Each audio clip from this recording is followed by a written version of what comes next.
Cheddar Library is under threat of closure because Somerset County Council have to make some savings, and as a result of that, a lot of libraries in the county face closure or reduced hours, whatever. So we want to make sure that our library stays open because it's an essential and really hugely important part of our community. Tell me about some of the activities that go on here. It's not about library books, is it? No, it isn't. Most of the library books are downstairs on the ground floor, but up on the top floor here, we have a space which is used for lots of groups. We have knit and natter groups, we have book groups. At the moment behind me there's a local history group which is going on. We have events, we have author talks, we have other people coming to talk to us. There's a great deal that goes on.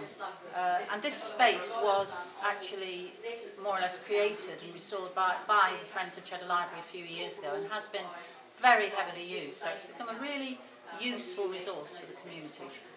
We have a wide range of people who use the library. There certainly are a lot of elderly people to whom it is very, very important. It's a place where they can come out and they can socialise, and the library staff are incredibly helpful with them, and of course where they can take books out.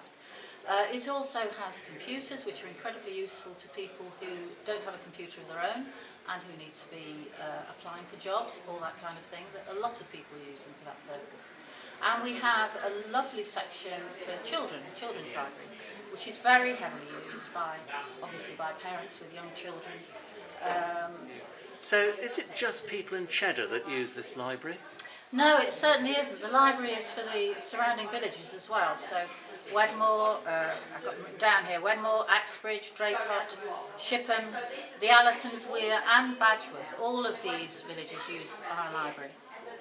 Well, public transport is a real problem around here, and if Cheddar Library closed, the nearest library would be Wells. There is a bus which goes once an hour, but it's expensive, so young mothers and children, that would be probably not a practical thing for a lot of them to do. And certainly for the elderly people who don't have cars of their own, okay, they can get on the bus, but if they have mobility problems, which a lot of them do, it's not an easy thing to do.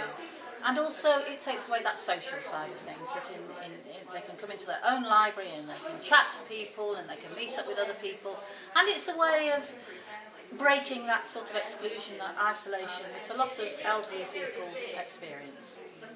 And in an ideal world, what do you want this campaign to achieve?